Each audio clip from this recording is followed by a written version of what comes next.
तो ये छोटी आंत का जो है हमारे काम था। छोटी आंत में जो है वो, अच्छा अंदर से आप लोगों ने छोटी आंत देखी है, सलबटे जैसा स्ट्रक्चर होता है उसमें। जो है वो काय के काम आता है, भोजन को आगे बढ़ाने के काम आता है।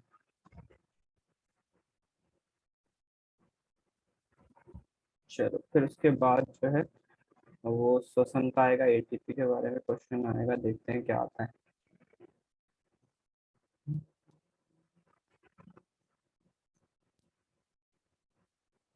श्वसन के लिए ऑक्सीजन प्राप्त करने की दिशा में एक जलीय जीव की अपेक्षा स्थलीय जीव किस प्रकार लाभप्रद है। बोल रहे हैं जलीय जीव की तुलना में जो स्थलीय जीव होते हैं वो श्वसन के लिए श्वसन आसानी से कर पाते हैं, या फिर फायदे की दृष्टि फायदा रहता है उनको जलीय जीव की तुलना में। श्वसन के लिए ऑक्सीजन प्राप्त करने की दिशा में एक जलीय जीव की अपेक्षा स्थलीय जीव किस प्रकार से लाभप्रद है। दोनों में अंतर पता है ना आपको। हमारे बॉडी में जब हम स्थल पे रह रहे हैं, हम हो या जानवर हो, वो सांस डायरेक्ट ले रहे होते हैं, नाक से ऑक्सीजन जाती है फेफड़ों में और डायरेक्ट एब्जॉर्ब कर ली जाती है ब्लड में। जो जलीय जीव होते हैं बेचारे, वो जो है वो गिल्स, उसमें एक प्रकार का अलग से वो है, क्या बोलते हैं, एक तंत्र पाया जाता है, गिल्स पाए जाते हैं, गलफड़े पाए जाते हैं। वो मुंह के थ्रू पानी से पानी एक्सेप्ट करती है, और गिल्स क्या करते हैं, उस पानी में से ऑक्सीजन निकाल लेते हैं और पानी बचा हुआ बाहर कर देते हैं। तो उनको जो है ऑक्सीजन जो है वायुमंडल की तुलना में जल में ऑक्सीजन कम मात्रा में होती है। मेन पॉइंट इस क्वेश्चन के आंसर का यही है कि वायुमंडल में ऑक्सीजन, हम डायरेक्ट ऑक्सीजन के संपर्क में होते हैं और ज्यादा मात्रा में ऑक्सीजन मौजूद है, जबकि जल में जो है वो ऑक्सीजन घुली हुई है, उसको अलग करना होता है, उनको हाइड्रोजन को अलग करना पड़ता है। अगर वो पानी में से ऑक्सीजन निकाल रही है मछली, तो हाइड्रोजन गैस छोड़ भी रही होंगी, है ना। तो पानी में घुल रही होगी, इस पर कभी फोकस नहीं किया। खैर हाइड्रोजन की मात्रा ज्यादा हो जाना चाहिए, लेकिन वो हाइड्रोजन कहाँ जा रही है फिर अगर पानी में निकल रहा है। क्वेश्चन की बात है, डाउट आने वाली बात है। लेकिन हाँ, यहाँ का आंसर क्या है, यहाँ का आंसर ये है कि वायु में अगर हम जीव हैं, हम जैसे जीव हैं, तो वो आसानी से वायुमंडल में बहुत सारी ऑक्सीजन मौजूद है, हम डायरेक्ट एक्सेप्ट कर रहे होते हैं, जबकि पानी में उसको, मछली को विशेष अंग पाए जाते हैं जो कि पानी में से ऑक्सीजन निकाल रहे होते हैं। तो पानी में ऑक्सीजन की मात्रा वायु की अपेक्षा कम होती है, इसलिए उसको ज्यादा मेहनत करना पड़ती है, बहुत कम ऑक्सीजन मिलती है ज्यादा ज्यादा पानी लेने के बाद भी, है ना। और इसके बाद जो है वो, इसमें एक बार देख लेते हैं। Aquatic organisms use oxygen dissolved in surrounding water. Since air dissolved in water has fairly low concentration of oxygen, the aquatic organisms have much faster rate of breathing. Terrestrial organisms like oxygen from rich atmosphere, which बिल्कुल same to same, बस एक point यहाँ पर ये आ गई है। इसी कारण से जो वो ऑक्सीजन कम होती है ना, पानी में कम मात्रा में उपस्थित होती है, और उनको ऑक्सीजन लगातार चाहिए होती है, इसलिए उनकी हार्ट बीट हमारे से तेज होती है। तो फास्टर रेट ऑफ ब्रीदिंग, वो श्वसन बहुत जल्दी जल्दी कर रहे होते हैं, उनकी ब्रीदिंग जो है वो लगातार चल रही होती है। क्यों? क्योंकि पानी में ऑक्सीजन ऑलरेडी कम है, और वो पानी में से ऑक्सीजन को गलफड़ों के माध्यम से अलग कर रहे होते हैं। और हम जो है वो नॉर्मली ऑक्सीजन हमारे आसपास मौजूद है, अभी भी हम ऑक्सीजन ग्रहण कर ही रहे हैं। ग्लूकोज के ऑक्सीकरण के विभिन्न जीवों में ऊर्जा प्राप्त करने के विभिन्न पथ क्या हैं। तो ये वाला डायग्राम आपकी कॉपी में बना हुआ होगा, और ये हम पढ़ने के दौरान बहुत अच्छे से एक्सप्लेन कर चुके हैं कि अलग अलग जीवों में श्वसन कैसे कैसे होता है ऑक्सीजन की उपस्थिति और ऑक्सीजन की अनुपस्थिति में। ग्लूकोज को कन्वर्ट किया जाता है पहले पायरुवेट में, और फिर ऑक्सीजन की अनुपस्थिति में ईस्ट में होता है, ऑक्सीजन के अभाव में हमारी पेशी कोशिका में होता है, ऑक्सीजन की उपस्थिति में माइटोकॉन्ड्रिया में होता है, जो कि मैक्सिमम हमारी बॉडी में हो रहा है माइटोकॉन्ड्रिया के कारण से, है ना। तो ये वाला डायग्राम बनाना पड़ेगा, और मैं आपको ये चीज जो है एक्सप्लेन कर चुका हूँ पढ़ाने के दौरान, कि ग्लूकोज कैसे श्वसन के दौरान अलग अलग जीवों में ऑक्सीजन की उपस्थिति में, ऑक्सीजन की कम उपस्थिति में, अनुपस्थिति में कैसे कैसे कौन से प्रोडक्ट बनाते हैं। तो इस चीज पे हम चर्चा कर चुके हैं। यही वाला डायग्राम इस वाले आंसर में बनाना पड़ेगा, जो कि आपकी कॉपी में ऑलरेडी बना हुआ होगा।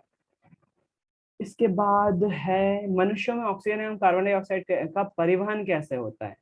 ऑक्सीजन और कार्बन डाइऑक्साइड गैस का परिवहन कैसे होता है। तो ब्लड में घोलकर होता है, जाहिर सी बात है, ब्लड में घोल दिया जाता है, और उसके बाद जो है वो ऑक्सीजन और कार्बन, इसके लिए हमारे जो है वो शायद धमनी धमनी शिरा, धमनी शिरा का बोल सकते हैं इसमें। धमनी शिराएं होती हैं, धमनियों में जो है ऑक्सीजन युक्त रक्त जाता है, और शिराओं में जो है वो कार्बन डाइऑक्साइड गैस का युक्त रक्त जाता है। तो धमनी और शिराओं के माध्यम से हो रहा होता है। देख लेते हैं इसका आंसर क्या है। ये देखो, ये वाला डायग्राम बना हुआ है इसमें। Transportation of hemoglobin present in the blood takes up the oxygen from the air in the lungs. It carries the oxygen to the tissues which are deficient in oxygen before releasing it. तो oxygen का transportation कैसे होता है body में? सबसे पहले oxygen ग्रहण की जाती है फेफड़ों के द्वारा और उसको कन्वर्ट काय में किया जाता है, हीमोग्लोबिन में कन्वर्ट कर लिया जाता है रक्त की कोशिकाओं। हीमोग्लोबिन जो है वो ऑक्सीजन लेके जाता है उन ऊतकों तक जहां पर ऑक्सीजन की जरूरत है, वो वहां पर लेकर जाता है, और which are deficient in oxygen before releasing it. तो जहां पर ऑक्सीजन की कमी है और वहां पर ऑक्सीजन को लेकर जा रहा होता है, हीमोग्लोबिन के रूप में ऑक्सीजन जा रही होती है। Transportation of carbon dioxide, carbon dioxide is more soluble in water, therefore it is mostly transported from body tissue in the dissolve from our blood plasma to lungs. Here it diffused from blood to air in the lungs. तो carbon dioxide जो है वो ज्यादातर घुलनशील है पानी में, बहुत अच्छे से घुलनशील है जल में। तो हमारे जो है वो जल में नहीं, हमारी बॉडी में जल कहाँ होता है? प्लाज्मा होता है, रक्त में प्लाज्मा होता है। तो प्लाज्मा में कार्बन डाइऑक्साइड गैस जो है वो घुलकर फेफड़ों तक पहुंचाई जाती है, और फिर फेफड़ों में जब पहुंचता है प्लाज्मा, उसमें से जो है वो कार्बन डाइऑक्साइड गैस अलग कर ली जाती है ना। तो सिंपल सा, ऑक्सीजन का ट्रांसपोर्टेशन कैसे होता है? हीमोग्लोबिन के माध्यम से। कार्बन डाइऑक्साइड गैस कहाँ जाती है? रक्त में उपस्थित प्लाज्मा से। गैसों के विनिमय के लिए मानव फुफ्फुस में अधिकतम क्षेत्रफल कैसे अभिकल्पित किया गया है? तो हमारा जो फुफ्फुस है, फेफड़े जो हैं, अधिकतम हमारी जो कोशिकाएं वगैरह हैं, वो एक परत दर परत एक क्षेत्रफल उपलब्ध करवाती हैं। अगर उस परत को हम खोलेंगे तो वो 80 वर्ग मीटर का क्षेत्र जो है वो ढक लेंगी। इसी के कारण से जो है वो सतही क्षेत्रफल ज्यादा मिल जाता है हमारे फुफ्फुस को, और उसी कारण से लगातार जो है हमें ज्यादा मात्रा की ऑक्सीजन जो है वो उपलब्ध रहती है। तो हमारी कोशिकाओं की सतह को फैला दें यदि, तो वो लगभग 80 वर्ग सेंटीमीटर का होता है। इसी में जो है वो एक बात भी आई है, फुफ्फुस के अंदर नलिकाओं में विभाजित होता है।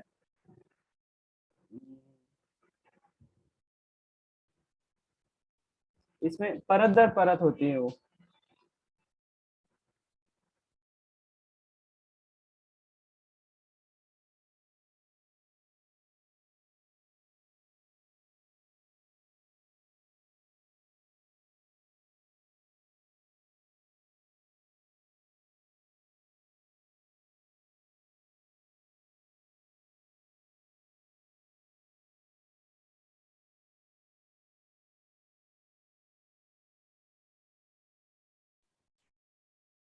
इसमें आया नहीं है कि वो जैसे कैसी लेयर फॉर्म, जो हमारे फेफड़े होते हैं वो कैसे लेयर फॉर्म होते हैं, वहां पर एक शब्द आता है कि जो है कुपिकाएं का मतलब ऐसा सतही क्षेत्रफल ज्यादा हो जाता है, एक लेयर के ऊपर एक, फेफड़ों की जो है वो एक के ऊपर एक लेयर रहती है। इसके बाद इसलिए जो है वो, देखते हैं इसमें यहाँ पर आया है कि नहीं।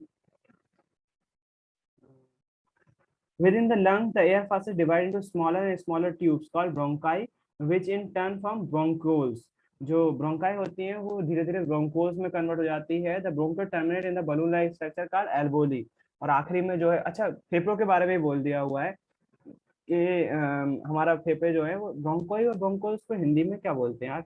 यहाँ पर आया होगा, श्वसन नली, श्वसन नली, श्वसनी और श्वसनिका।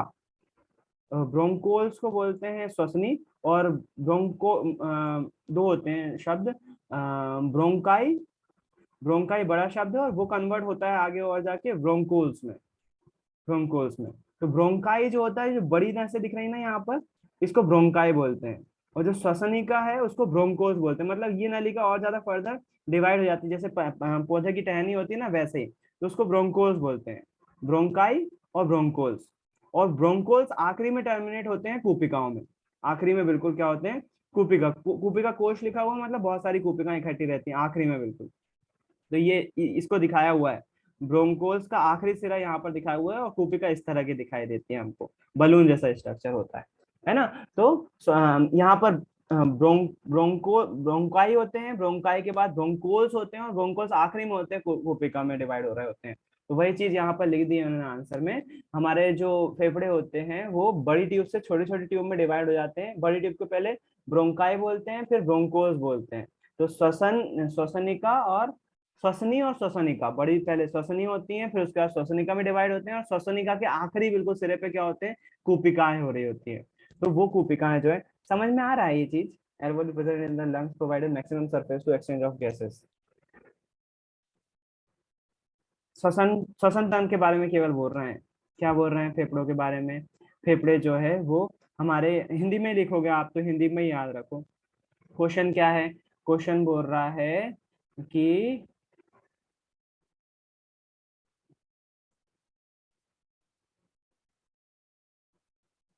अरे भाई एक जगह रुक जा। गैसों के विनिमय के लिए मानव फुफ्फुस में अधिकतम क्षेत्रफल कैसे अभिकल्पित किया गया है? कैसे ज्यादा से ज्यादा क्षेत्रफल प्रोवाइड कर रहा है गैसों के विनिमय, ऑक्सीजन का लेना और कार्बन डाइऑक्साइड को देने के लिए? और मानव फुफ्फुस कैसे अभिकल्पित किए गए हैं, कैसे बने हुए हैं? तो इसके जवाब में हम बोल रहे हैं कि मानव फुफ्फुस जो है वो अ, मानव फुफ्फुस जो है वो गैसों का आदान प्रदान पहले बड़ी नलिकाओं में करता है और फिर उसके बाद छोटी नलिकाओं में डिवाइड कर देता है। बड़ी नलिका जैसे कि आप बोल सकते हो श्वसनी से, श्वसनी से कहाँ भेजा जाता है? श्वसनिका में भेजा जाता है। और श्वसनिका के अंतिम बिल्कुल सिरे पर कूपिका कोश होता है, जो कि कूपिका कैसी होती है? बलून टाइप स्ट्रक्चर होता है। और ये क्या करती है? ऑक्सीजन का लेना देना, मतलब गैसों का विनिमय करती है। विनिमय मतलब लेना देना, गैसों का विनिमय करती है। और ये जो है बहुत हमारी कूपिका कोश जो है वो सतही क्षेत्रफल, बहुत बड़ा सतही क्षेत्रफल एक प्रोवाइड करती है, जिसके कारण से ज्यादा गैसों का विनिमय हो पाए। यदि हम कूपिका कोश को अगर परत दर परत खोलें तो परतों के जो एरिया होगा वो 80 वर्ग मीटर तक फैला हुआ होगा। और बोल रहे थे एल्वोली, जो हमारी कूपिका होती है वो very thin walls and contain an extensive network of blood vessels to facilitate the exchange of gases. जो कूपिका कोश होता है उसकी बहुत पतली थिन वॉल्स होती हैं, पतली दीवारें होती हैं, उनकी जो बाहरी परत होती है ना वो बहुत पतली होती है। और बहुत बड़ा एक नेटवर्क होता है उनके पास काय का, ब्लड वेसल्स का, रक्त कोशिकाओं का, जिसके कारण से वो गैस जो है वो बहुत ज्यादा मात्रा में ब्लड में पहुंचा पाती है, ऑक्सीजन को दे पाती है और कार्बन डाइऑक्साइड गैस को ब्लड में से निकाल पाती है, क्योंकि बहुत सारी कोशिकाएं हमारे फेफड़ों में जो है वो मौजूद हैं। तो अगर मोटी पिक्चर, बड़ी पिक्चर में बात करोगे इसमें फेफड़ों में कैसे अभिकल्पित है, तो हमारी हिंदी में बात करता हूँ। श्वसनी जो है वो श्वसनिका में डिवाइड होती है। श्वसनिका जो है अंतिम सिरे पे कूपिकाएं होती हैं। हमारे बॉडी में बहुत सारी कूपिकाएं हैं और वो कूपिकाएं जिम्मेदार होती हैं गैसों के विनिमय के लिए। और उन कोशिकाओं के पास बहुत बड़ा क्षेत्र होता है रक्त कोशिकाओं का, जिसके कारण से वो हमारे बॉडी की ऑक्सीजन की नीड्स को जो है वो फुलफिल कर पाती हैं, पूरी कर पाती हैं, क्योंकि बहुत बड़ा नेटवर्क होता है। और अगर कोशिकाओं के जाल को अगर हम खोलें तो वो 80 वर्ग मीटर तक फैल सकती हैं। बार बार यूज कर रहा हूँ मैं 80 वर्ग मीटर, क्योंकि आपके दिमाग में होना चाहिए वो चीज। उसके बाद जो है क्वेश्चन आंसर जो आते हैं वो आते हैं, शायद अभ्यास के होंगे अब तो डायरेक्ट नहीं। एक और है, मानव में वहन तंत्र के घटक कौन से? ट्रांसपोर्टेशन कैसे होता है, ट्रांसपोर्टेशन कैसे होता है मानव में, कौन कौन से घटक हैं जो कि, और इन घटकों के काम क्या है? तो वहां मानव में वहन तंत्र के घटक कौन कौन से हैं? हार्ट, धमनी और शिराएं, लसीका भी कुछ हद तक उसमें ही आएगा। मेनली हार्ट है, हार्ट के बारे में बताना है। धमनी शिराओं के बारे में बताना है जो नलिकाएं हैं। धमनी शिराओं के बाद जो है आपको लसिका के बारे में बता सकते हो आप। इन घटकों के काम क्या है? हार्ट का काम क्या है? शुद्ध और अशुद्ध दोनों ही रक्त को पंप करना, कोशिकाओं तक पहुंचाना, कोशिकाओं से रक्त को वापस लाकर फेफड़ों में पहुंचाना, हार्ट का काम ये है। अच्छा, रक्त भी शामिल है, रक्त भी इसी में शामिल है। तो रक्त और रक्त नलिकाएं अलग अलग लिखोगे। रक्त का क्या काम है? रक्त का काम है शरीर का टेम्परेचर मेंटेन करना, तापमान बनाए रखना। और खाद्य पदार्थों का, जो हमारे खाद्य पदार्थ है उनका ट्रांसपोर्टेशन करना, एक अंग से दूसरे अंग तक पहुंचाना। गैसों का विनिमय करना, गैसों का आदान प्रदान करना, जो गैस जो है वो एक स्थान से दूसरे स्थान तक ले जाना। तो रक्त ये भी काम कर रहा होता है। तो रक्त का काम वो है। धमनी शिरा का काम क्या है? धमनी का काम है शुद्ध रक्त को इधर से उधर ले जाना। और शिरा का काम क्या है? अशुद्ध रक्त को इधर से उधर ले जाना। और लस्सी का काम क्या है? लस्सी का एक प्रकार का ऐसा लिक्विड है जो ऊतकों के बीच में वो रहता है, और आमतौर पर या फिर मेनली जो है ये वसा का ट्रांसपोर्टेशन करता है। क्यों? क्योंकि जो धमनी शिराएं हैं वो हर एक कोशिका तक नहीं पहुंच पाती हैं, तो क्या करती हैं? वसा का ट्रांसपोर्टेशन जो है वो लसिका के माध्यम से हो रहा होता है। तो एक तरह का लिक्विड है जो कि कोशिकाओं से बाहर आ जाता है और वो हमारी बॉडी में मौजूद रहता है। और वसा का ट्रांसपोर्टेशन कोशिकाओं तक करने के लिए, धमनी और शिराओं से कोशिकाओं तक करने के लिए एक तरह से मीडियम, माध्यम प्रोवाइड कर देता है, ताकि वसा जो है वो नसों से डायरेक्ट कोशिका तक पहुंच पाए। उसके बाद लिखा हुआ है, स्तनधारी तथा पक्षियों में ऑक्सीजन एवं विऑक्सीजन रुधिर को अलग करना क्यों आवश्यक है? हम जैसे मनुष्यों और पक्षियों में ऑक्सीजन है तो विऑक्सीजन रुधिर को अलग करना क्यों आवश्यक है? अगर अलग नहीं होगा तो आप खुद सोचो, आपके हार्ट में शुद्ध रक्त और अशुद्ध रक्त दोनों जा रहा होगा, बॉडी को कितनी ज्यादा मेहनत करना पड़ेगी उस कोशिकाओं कोशिकाओं को समझना पड़ेगा कौन सा शुद्ध है कौन सा अशुद्ध रक्त है। तो बॉडी में एक अलग ही तंत्र बना हुआ है। धमनियों में जो है वो शुद्ध रक्त बह रहा है, शिराओं में अशुद्ध रक्त बह रहा है। शुद्ध रक्त जो है वो कोशिकाओं तक जाता है और अशुद्ध रक्त जो है वो कोशिकाओं से निकाल लिया जाता है, आसानी हो जाती है। अगर वो नहीं होगी तो एनर्जी बहुत ज्यादा वेस्ट हो जाएगी। ऐसा नहीं है तब काम नहीं करेगा, तब भी काम करेगा, लेकिन बॉडी को बहुत सारी एनर्जी जो है इसी पर लगाना पड़ेगी। कौन सा रक्त में से शुद्ध और अशुद्ध भावों को अलग अलग करने के लिए बॉडी की बहुत सारी ऊर्जा वेस्ट हो जाएगी। इस कारण से उसमें ऑक्सीजनित और विऑक्सीजनित रुधिर को अलग कर दिया जाता है। ये ऑक्सीजनित उसको बोल रहे हैं जो कि शुद्ध खून है, जो कि धमनियों में बहता है, और विऑक्सीजनित मतलब कि जिसमें कार्बन डाइऑक्साइड गैस है, वो अलग बह रहा होता है। उच्च संगठित पादप पादप में वहन तंत्र के घटक क्या क्या है? तो बोल रहे हैं पौधे में कैसे वहन तंत्र काम करता है। तो जाइलम जो है वो वहन तंत्र में मदद कर रहा होता है, पानी की ट्रांसपोर्टेशन में मदद कर रहा होता है। पादप में जल और खनिज लवण का वहन कैसे होता है? तो जाइलम और फ्लोएम के बारे में इसमें लिखना पड़ेगा। जाइलम क्या होता है, फ्लोएम क्या होता है, यहाँ पर अपन ने लिखा हुआ है। ये जो 2 पैराग्राफ है ना, ये जाइलम और फ्लोएम को ही बता रहे होते हैं पूरे। भोजन और दूसरे पदार्थों का स्थानांतरण, और उसके पहले जो है वो जल का स्थानांतरण लिखा हुआ है। मैंने बहुत अच्छे से समझाया है आपको जाइलम और फ्लोएम के बारे में, है ना। अगर आप चाहेंगे तो मैं फिर से एक बार समझा दूंगा। पादप में भोजन का स्थानांतरण कैसे होता है? तो फिर वही बात, पादप में भोजन का स्थानांतरण फ्लोएम के कारण से होता है।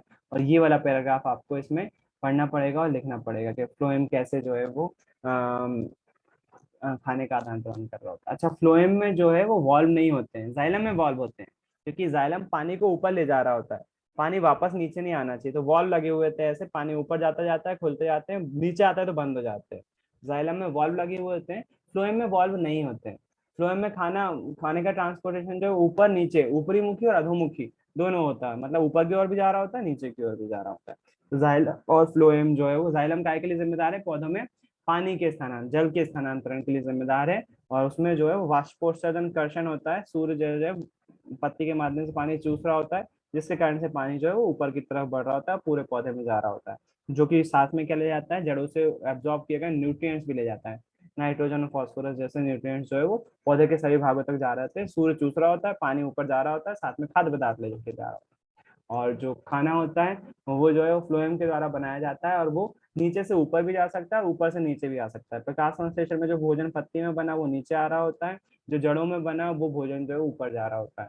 तो सभी वो जो है दोनों दिशा में जो है वो खाना ट्रांसपोर्ट हो रहा होता है फ्लोएम के द्वारा। तो अभ्यास के क्वेश्चन बचे हुए हैं, एक्सरसाइज के क्वेश्चन बचे हुए हैं, कल कंप्लीट करेंगे, जल्दी खत्म हो जाएंगे वो क्वेश्चन। उसके बाद कुछ इंटरेस्टिंग देखेंगे, है ना। तो आज के लिए इतना ही। आई होप कुछ नया सीखा होगा आप लोगों ने। किसी को कुछ पूछना है तो पूछ सकता है।